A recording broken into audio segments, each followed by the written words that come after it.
Greetings MMA experts. 안녕하세요 여러분. MMA travel tier 2 부시렉입니다. 자, 2024년이 거의 다 끝나가는데요. 그리고 UFC 남은 거 2024년에 남은 거 없고요. 그리고 2025년에 첫 이벤트가 1월 12일인데요. 그때까지 이 컨텐츠 UFC 관련해서 만들 거리가 있나 아무리 생각을 해봐도 뭐 하나 생각난 게 있긴 하다만 그래서 그거를 아마 뭐 이 다음 영상으로 만들 수도 있습니다. 예. 그게 주제가 이겁니다. 한 선수를 딱 집어가지고 랭커 혹은 그러니까 랭킹 안에 드는 선수를 뭐 체급 상관없이 뭐 플라이급은 안 하고요. 체급 상관없이 딱 골라가지고 그 선수의 특징과 강점과 약점, 뭐 어쩌면 뭐 성격을 넣을 수도 있고요. 그런 걸 해가지고 한 선수를 한 선수에 대해서 딱 이야기하는 영상. 요거는 근데 생각한 지 좀 한 몇 개월 되긴 됐는데 이걸 어떤 식으로 영상을 만들어야 될지 확실하게 딱 머릿속에 잡히지 않아가지고 아직 뭐 계속 미루게 됐는데 아마 이 영상 다음에 그 영상이 올라갈 가능성이 높다라는 점. 그래서 뭐 예를 들어서 뭐 얀님의 강점, 약점, 특징, 뭐 성격, 뭐 이런 식으로 영상 올리고 뭐 게이츠의 뭐 강점, 약점, 특징, 뭐 페레이라 어쩌고저쩌고, 뭐 존존스 어쩌고저쩌고 뭐 이런 식으로 영상 만드는 거죠. 그렇게 하면 이제 좀 선수들 꽤 많으니까 영상 뽑아내기가 좀 좋을 수도 있겠다라는 생각을 하겠습니다. 네. 그래서 2025년에 발표된 경기들 프리뷰해보는 시간을 가져보도록 하겠습니다. 자, 첫 번째 이벤트가 던시와 리바스시인데요. 요거는 그냥 가볍게 넘어가고요. 네, UFC 311 요게 1월 19일입니다. 한 3주 남았나? 4주 남았나? 그 정도 남았는데요. 자, 우리 마카체프와 사루키안 씨가 2차전으로 붙는데 요거를 뭐 가볍게 얘기해 보자면 일단 저는 마카체프가 아마 판정으로 이기지 않을까. 요거 꽤 치열할 것으로 보입니다. 근데 사루키안이 아무리 테디가 좋고 아무리 뭐 그렇다 하더라도 마카체프의 레슬링을 쉽게 막아낼 정도는 아니라고 봅니다. 만약에 쉽게 막아낼 정도로 테디가 좋았다면 그러면 사루키안이 이길 수도 있습니다. 근데 제가 봤을 때 한 뭐 테이크다운을 뭐 최소 80% 정도는 막을 수는 있을 것 같은데 근데 그게 경기 중에 의식을 안 해도 될 정도로 테디가 뛰어나다고 보진 않습니다. 그래서 경기 내내 마카체프의 그 레슬링을 의식을 하면서 타격전을 해야 되기 때문에 아마 마카체프한테 그런 부분에서 말려서 타격에서 좀 불리하지 않을까라는 생각합니다. 그래서 저는 마카체프가 아마 판정승 하지 않을까라는 생각하고요. 그리고 코메인 이벤트, 자 그리고 뭐 다른 경기도 이야기하기 전에 UFC 311 첫 번째 이벤트가 굉장히 좀 퀄리티가 높습니다. 메인 카드, 언더카드에 굉장히 좀 좋은 경기들이 많이 있는데요. 그래서 여기 코메인 이벤트가 메랍이랑 우마르인데요. 이거 아무래도 우마르가 이기지 않을까. 왜냐하면 메랍 둘 다 서로 뭐 레슬링이 조금 뭐 서로 그 무력화가 될 수도 있긴 한데 근데 타격에서 메랍이 빈틈이 너무 많아가지고 이 셔너말리 상대로는 레슬링 차이가 너무 심해서 메랍이 이길 수가 있었지만 우마르 상대로는 레슬링을 뭐 쉽게 걸진 못할 거고 그래서 타격전으로 될 가능성이 높은데 그렇게 된다면 아마 우마르가 좀 유리하지 않을까라는 생각합니다. 자 근데 또 메랍이 지치지 않는 레슬링을 가지고 있어서 어쩌면 우마르 상대로 레슬링을 계속 걸어가지고 또 우마르가 지치는 모습이 나올 수도 있습니다. 이거 우마르가 현재 마이너스 270으로 탑독인데 저는 메랍을 응원합니다. 왜냐? 저 우마르가 좀 생긴 게 마음에 안 든다 라는 점 말씀드리도록 하겠습니다. 말투가 하비비랑 똑같거든요. 이게 막 찡찡거리는 말투가 있어요. Hey, this guy, I never complain. Why you angry? You stupid. 뭐 이런 식으로 말투가 똑같거든요. 마음에 안 든다. 저 마카체프 말투는 상관없어요. 근데 하비비랑 우마르랑 말투가 똑같아요. I never complain. What are you talking about? 뭐 이런 식으로 말을 하는데 말투가 마음에 안 든다. 그래서 메랍을 격하게 응원하겠다는 점 말씀드리도록 하겠습니다. 그리고 비닐 다리우시랑 헤나토 모히카노 요 둘이가 굉장히 비슷합니다. 둘 다 턱이 그렇게 좋지 않고요. 그리고 둘 다 그래플링이 강점이다. 이거 아무래도 근데 모히카노가 이기지 않을까. 비닐 다리우시 지금 2연속 KO 패당하고 있는데 이 경기에서 또 KO 당할 수도 있다라는 점. 그리고 자말 힐이랑 이리 프로하스카 붙는데요. 두 분 다 직전 경기에서 페레이라한테 KO를 당했었죠.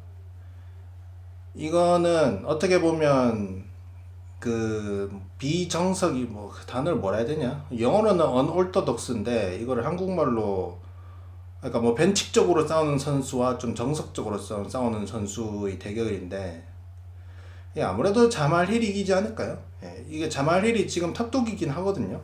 근데 저는 개인적으로 자말 힐이 요거 복싱 싸움에서 좀 이기지 않을까라는 생각합니다. 프라스카가 이기려면 좀 두 가지 조건이 있어야 된다 봅니다. 뭐 자말 힐이 맷집이 뭐 그때 페레이라한테 KO 당하고 나서 뭐 맷집 많이 깎였거나 아니면 프라스카가 막 갑자기 튀어나온 공격이 있거든요. 갑자기 막 엘보나 갑자기 막 그 손 내리고 있다가 어퍼컷 그러니까 이런 식으로 날리는 펀치가 있습니다. 예, 이걸 어퍼컷이라 해야 되나? 어쨌든 좀 밑에서 위로 치는 뭐 스트레이트가 있거든요. 요거를 뭐 갑자기 만다던가 뭐 갑자기 헤드킥을 만다던가 요런 것만 아니면 제가 봤을 때 자말 힐이 이기지 않을까라는 생각하고요. 그리고 뭐 311은 요까지 하고 넘어가고요.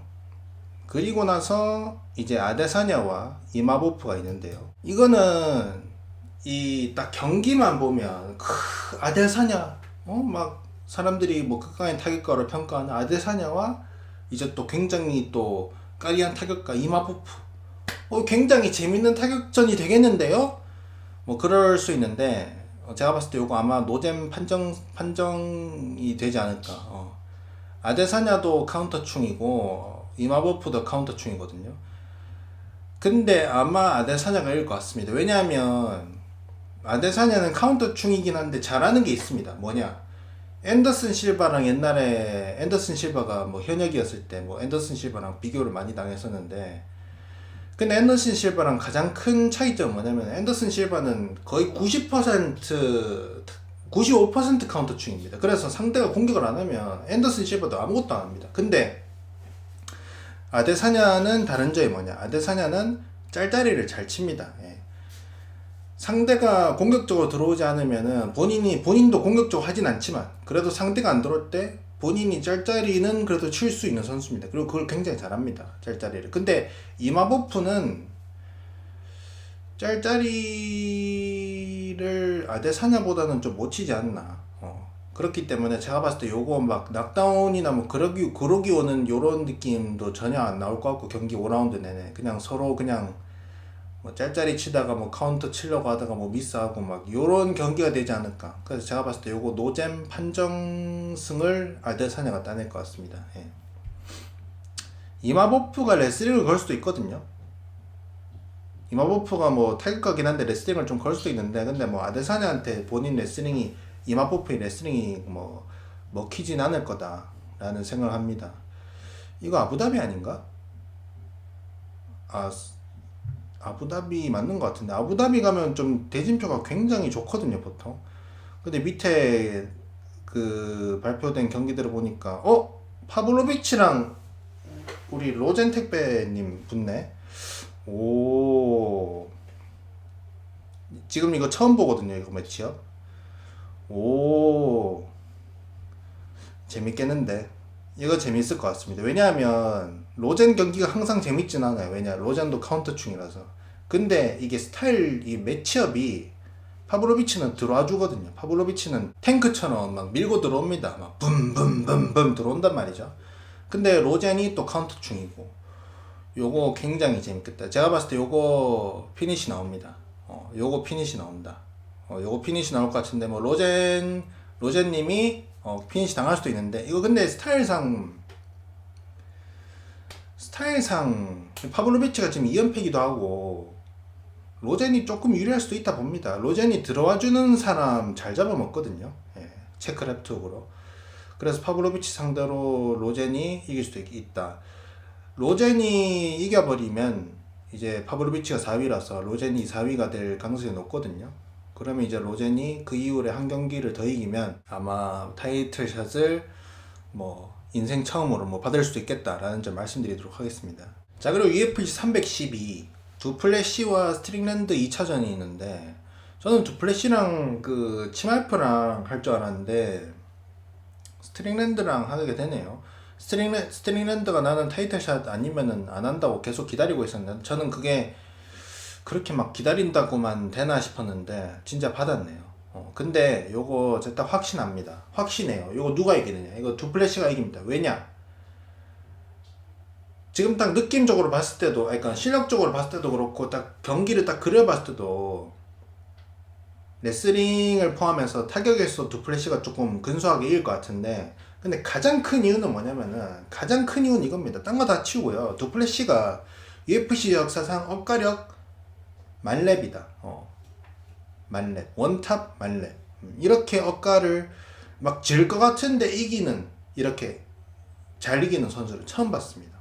아니 무슨 막 말도 안 되는 막 그림으로 막 이기고, 막 지다가도 막 이기고, 막 그런다니까요. 잘 못하는 것 같은데 잘 못하는 느낌으로 잘합니다. 그래서 억가력이 만렙이에요. 그렇기 때문에 두플래시는 스트링랜드한테 질 수가 없다 이거. 요거 두플래시가 스트링랜드한테 진다? 아니 질 일이 없어요. 요거는 절대 질 수가 없다. 자, 물론 뭐 티반 꿀이 저주로 뭐 저주받아서 뭐 질 수도 있겠지만, 근데 뭐 안 된다니까 여러분. 저희 뭐 저주력보다 두플래시의 억가력이 훨씬 세요. 저는 요렇게 억가력이 심한 사람 처음 봤습니다 진짜. 그렇다는 점. 그리고 요 밑에 뭐 경기를 보니까 지미 쿠르트랑 마르친 프라치니오가 잡혀 있는데, 지미 쿠르트 은퇴한다고 하지 않았나? 요즘 몇 번 찌면서. 지미 쿠르트도 요즘 케어패를 좀 많이 당했고, 마르친 프라치니오 요 폴란드 선수도 좀 가장 큰 약점이 맥집이거든요. 이 경기는 아마 누가 이기든지 간에 케어가 나오지 않을까 라는 생각하고 있습니다. 자, 그리고 다음 이벤트가 2월 16일에 캐노니아랑 로드리게스 경기, 그 그레고리 로드리게스 경기가 잡혔거든요. 그레고리 로드리게스가 박준영 선수를 이긴 선수죠. 요거는 뭐야, 로드리게스 랭커가 아니네. 랭커일 줄 알았는데 랭커가 아니라니. 이것도 제가 딱 보자마자 누가 이길지 딱 그려지더라고요. 요건 로드리게스가 이긴다. 로드리게스가 일단 뭐 그래플링으로도 이기고요. 넘길 거고, 넘겨서 뭐 이길 수도 있고, 아니면 뭐 타격에서 이긴다. 로드리게스 빠따 굉장히 세거든요. 제가 봤을 때 캐노니아보다 좀 더 세지 않나. 캐노니아는 막 헤비급에서 내려왔다고 막 헤비급이 파워, 미들급이지만 헤비급의 파워를 갖추고 있어요. 막 요런 인식이 있는데, 여러분 헤비급이 미들급이 내려온 이유가 뭐겠어요? 헤비급에서 잘 됐으면 헤비급에 있었겠지. 헤비급에서 라헤로 내려왔다가 또 라헤에서 또 안 되니까 미들급까지 내려온 거예요. 만약에 미들급에서 또 안 됐으면 웰터까지 내려왔겠지. 어쨌든 캐노니아는 좀 펀치력이 과대평가가 된 것도 있고요. 그리고 지난 경기에서 데미지도 많이 있고, 그렇기 때문에 보알 유전에서 좀 많이 데미지를 얻었고요. 그래서 아무래도 그레고리 씨가 이거는 이긴다 라는 점 말씀드리겠습니다. 요거 밑에 대진표에 뭐 딱히 이야기할 경기는 없는 것 같고요. 그리고 2월 23일에 요거는 뭐 그 메인 이벤트가 알려지진 않았는데, 그 대진표 중에 경기가 눈에 딱 들어오는 게 하나가 있습니다. 에드손 바르보자랑 스티브 가르시아가 그 선수죠. 그 최승호 선수 상대로 케오페로 이겼던 선수. 요거는 저는 가르시아가 이길 것 같습니다. 가르시아가 펀치가 굉장히 센 것 같아요. 지금 5연속 케오펜가 그렇거든요.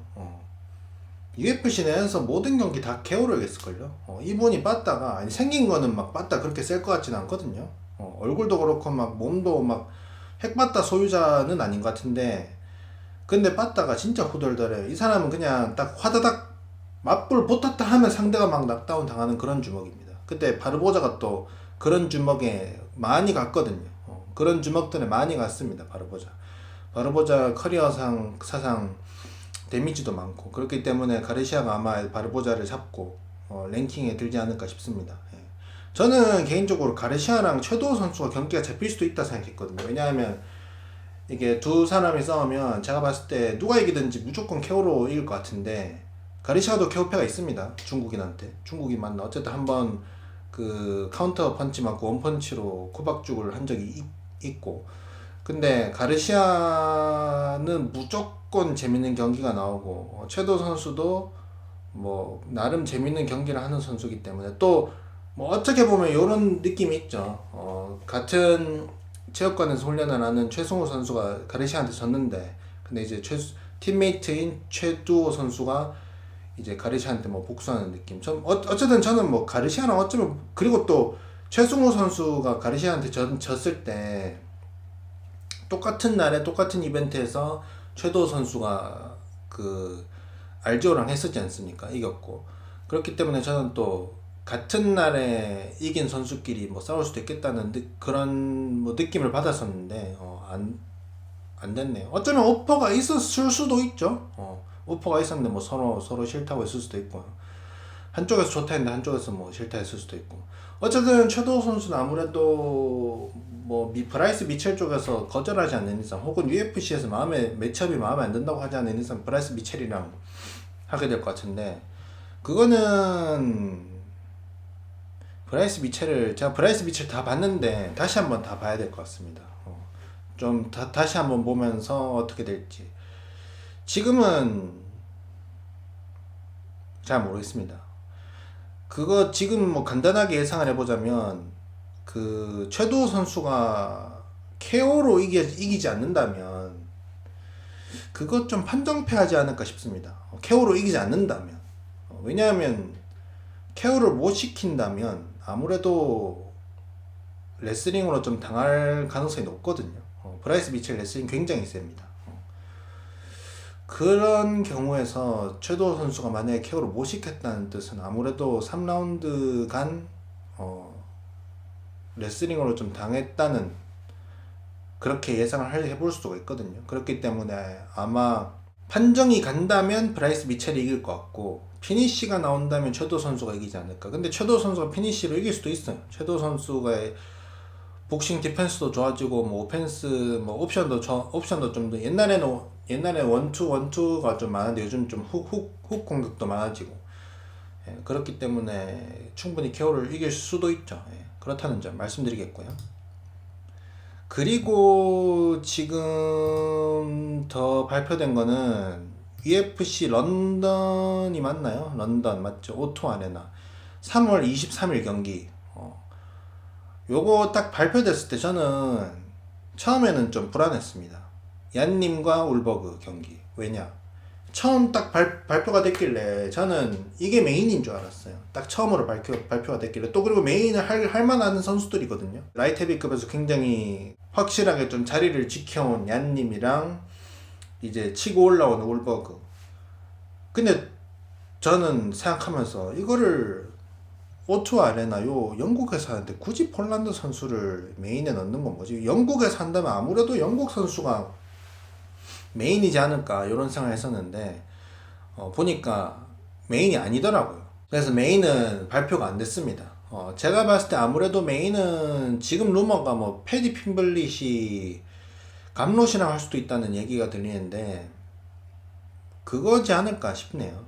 뭐 감롯이 상대가 아니더라도 패디 핀블릿이 경기를 하지 않을까 싶습니다. 왜냐하면 영국 선수 중에서 여기서 메인 이벤트를 할 만한 사람이 패디 핀블렛 말고 없지 않나? 뭐 리온 에드워즈도 그때까지 경기를 할 것 같진 않고, 만약에 토마스 피날이랑 이제 그 러시아 형님 그 이름이 갑자기 그 볼코프 님이랑 만약에 경기가 잡힌다면 여기서 근데 이거 또 파이트 나이트이지 않습니까? 타이틀전이면 또 페이퍼뷰로 한단 말이죠. 가끔씩 챔피언전을 파이트 나이트로 하는 경우가 있긴 있는데, 근데 또 그게 헤비급 타이틀전이고 하다 보니까 아무래도 그거는 페이퍼뷰로 그 경기가 많이 잡힌다면 페이퍼뷰로 할 것 같고요. 그렇게 봤을 때 지금 뭐 요 대진표에 패디 핀블렛 말고 그 메인 이벤트 넣을 사람이 없어요. 그리고 패디 핀블렛이 이제 또 지난 경기에 이기고 나서 랭킹에도 들었고, 그래서 뭐 메인 이벤트 들 자격이 있다 봅니다. 뭐 실력적으로도 그렇고 뭐 인기로도 그렇고 뭐 그렇고요. 그거는 근데 그 경기는 근데 아마 감롯이 이기지 않을까요? 감롯 체력 굉장히 좋고 무한 레슬링에 맷집 좋고 회복력 좋고. 근데 패디 핀블릿이 주먹이 막 감롯을 다운시킬 만한 주먹은 아니라 봅니다. 그래서 그거는 아마 감롯이 이기지 않을까. 그렇게 생각합니다. 자, 그래서 아까 뭐 얀님이랑 울버그 얘기를 하고 있었는데 저는 이게 처음에 메인인 줄 알고 굉장히 좀 걱정을 했습니다. 왜냐? 얀님이 체력이 그렇게 좋지가 않아요. 얀님이 5라운드 갈 체력이 이기에는 냉정하게 봤을 때 좀 부족한 면이 있습니다. 그래서 이거 저는 처음에 와 이거 얀님 이거 1, 2, 3라운드를 만약에 뭐 타격전으로 이기다가도 이거 4, 5라운드에 뒤집힐 수도 있겠다는 생각이 들더라고. 그래서 이거 굉장히 불안했거든요. 근데 이것은 메인이 아니다. 그럼 3라운드다. 그래서 좀 굉장히 좀 안도를 하고 있는데 저는 요 경기에서 또 불안한 요소가 뭐냐면 얀님 나이가 이제 좀 많아요. 만으로 하나입니다. 이 경기를 할 때는 만으로 42이 될 수도 있고요. 나이가 좀 많습니다. 이제 제가 항상 뭐 나이로 저는 막 36인데 막 나이가 많다 이런 거는 동의하지 않는데 40이 넘으면 확실히 이제 나이가 좀 격투기 선수로서는 많은 편에 속하거든요. 그리고 얀님은 원래도 옛날부터 30대 때도 UFC 커리어 거의 초창기 때도 체력이 막 그렇게 좋은 선수는 아니었습니다. 근데 이제 나이가 들면 들수록 체력이 점차 안 좋아질 수밖에 없죠. 그래서 얀님이 3라운드 경기인데도 체력이 좀 걱정이 됩니다. 예. 그리고 울버그가 타격전을 하겠지만 얀님이랑 근데 또 레슬링을 준비해 올 수도 있거든요. 얀님이 울버그의 레슬링 따위에는 안 넘어가겠지만 솔직히 냉정하게 근데 얀님이 또 막 레슬링으로 넘어갈 수도 있습니다. 그래서 막 얀님 가장 심각한 문제점 중에 하나가 넘어갔을 때 일어나려는 게 없어요, 얀님이. 그냥 땅바닥에 등 대고 그냥 풀가드로 그냥 그 라운드를 쭉 보낸단 말이죠. 그럼 그 라운드 그냥 주는 거란 말이죠. 그래서 여러 가지 부분으로 실력적인 부분만 봤을 때는 타격전으로 이어진다면 저는 얀님이 해볼 만한 경기라 보는데 근데 이제 좀 나이가 좀 이제 좀 많다는 게 그게 가장 큰 걸림돌이 되는 것 같습니다. 하지만 요거는 제가 울버그 경기를 좀 더 많이 보면서 한번 분석을 해봐야겠다는 점 말씀드리겠고요. 그리고 여기에 뭐 티브라랑 믹파킨이라는 그 뭡니까 스피날이랑 훈련을 하는 영국 헤비급 선수가 있는데 요거는 뭐 아무래도 티브라가 KO 당하지 않는 이상 뭐 파킨을 레슬링으로 참교육을 할 것이다. 그렇다는 점 말씀드리도록 하겠습니다. 그래서 뭐 지금까지 뭡니까 발표된 경기들에 대해서 어느 정도 좀 프리뷰를 해봤는데요. 제 기억에 체감상 2024년은 막 UFC가 막 그렇게까지 재밌는 연도는 아니었던 것 같습니다. 예. 그런 것 같거든요. 그래서 저는 2025년은 좀 더 2024년보다는 나아지길 바란다는 점 그렇게 말씀드릴 수 있겠고요. 그래서 여러분들이 2025년 발표된 경기들 중에서 가장 기대하는 경기와 뭐 경기 예상 뭐 그런 게 있다면 댓글에 남겨주시면 참으로 감사하겠다는 점 말씀드리도록 하겠습니다. 알겠습니까? But you are good. Legendary Polish Power. Korean power also.